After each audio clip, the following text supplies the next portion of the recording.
बंगाल चुनाव से पहले बीजेपी का बड़ा खेल, अमित शाह और मोदी ने हिला दी ममता की जड़ें। कौन है कांग्रेस का विभीषण जिसने दीदी को हराने का बनाया प्लान।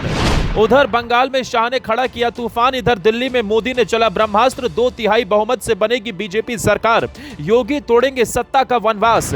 ना घुसपैठियों की एंट्री होगी, ना हिंदू होंगे टारगेट। संदेश खाली का बदला लेंगे बाबा बुलडोजर। सरकार बनते ही कौन सा बड़ा काम करेगी बीजेपी।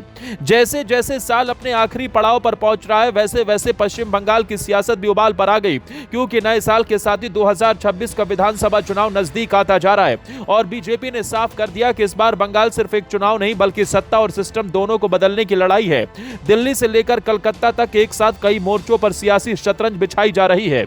एक तरफ केंद्रीय गृह मंत्री अमित शाह खुद बंगाल की पिच पर उतर चुके हैं, तो दूसरी तरफ प्रधानमंत्री नरेंद्र मोदी दिल्ली में विपक्ष की जमीन खिसकाने का खेल खेल रहे हैं। अमित शाह का हालिया बंगाल दौरा कोई औपचारिक कार्यक्रम नहीं, बल्कि एक राजनीतिक ऐलान था, इस बात का कि बीजेपी अब बंगाल में सिर्फ विपक्ष नहीं, बल्कि सत्ता का सबसे बड़ा दावेदार बन चुकी है।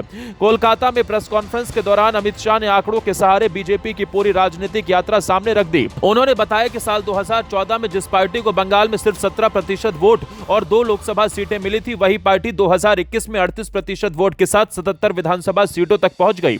शाह ने साफ कहा कि ये उछाल किसी हवा में की गई भविष्यवाणी का नतीजा नहीं, बल्कि संगठन की मेहनत और जनता के बढ़ते भरोसे का परिणाम है।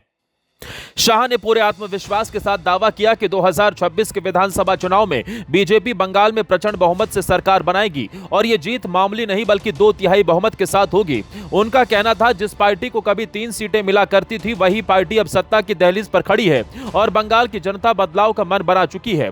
अमित शाह ने ममता बनर्जी सरकार पर सीधा हमला बोलते हुए कहा कि उनके शासनकाल में बंगाल की कानून व्यवस्था पूरी तरह चरमरा चुकी है। इतना ही नहीं, उन्होंने यह भी आरोप लगाया कि तृणमूल सरकार ने जानबूझकर बंगाल की डेमोग्राफी बदलने दी है। शाह ने कहा कि केंद्र सरकार के बार-बार अनुरोध के बावजूद बंगाल सरकार भारत बांग्लादेश सीमा पर बाड़ लगाने के लिए जमीन नहीं दे रही, ताकि अवैध घुसपैठ जारी रहे और एक खास वोट बैंक सुरक्षित बना रहे। उन्होंने साफ शब्दों में ऐलान किया कि आगामी बंगाल विधानसभा चुनाव में घुसपैठ सबसे बड़ा मुद्दा होगा, और अगर बीजेपी की सरकार बनी तो बंगाल की बांग्लादेश से लगती अंतर्राष्ट्रीय सीमा को पूरी तरह सील किया जाएगा। साथ ही अवैध घुसपैठियों को चुन चुन कर वापस उनके देश भेजा जाएगा। शाह का संदेश बिल्कुल स्पष्ट था कि बंगाल में भी वही मॉडल लागू होगा जो उत्तर प्रदेश में लागू हुआ, यानी कानून तोड़ने वालों पर सख्त कार्रवाई और जरूरत पड़ी तो बुलडोजर एक्शन भी होगा। राजनीतिक सूत्रों के मुताबिक अमित शाह की रणनीति में योगी आदित्यनाथ मॉडल की बड़ी भूमिका तय है।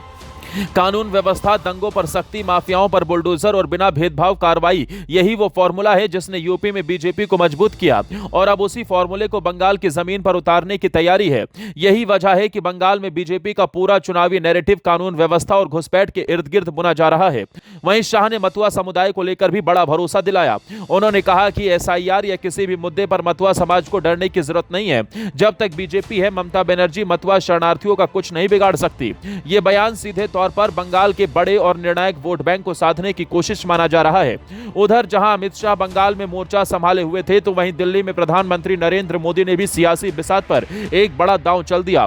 कांग्रेस के वरिष्ठ नेता अधीर रंजन चौधरी से पीएम मोदी की मुलाकात ने राजनीतिक गलियारों में हलचल मचा दी। सवाल उठने लगे कि क्या चुनाव से पहले कांग्रेस को कमजोर करने की कोई बड़ी रणनीति तैयार हो रही है।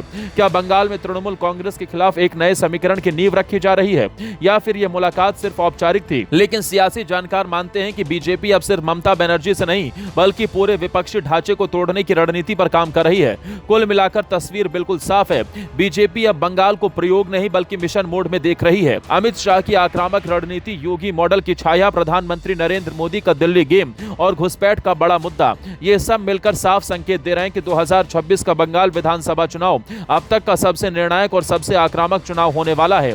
अब सवाल सिर्फ यही बचता है कि क्या बीजेपी बंगाल की धरती पर वही इतिहास दोहरा पाएगी जो उसने कभी 2 से 303 तक का सफर तय कर राष्ट्रीय राजनीति में रचा था।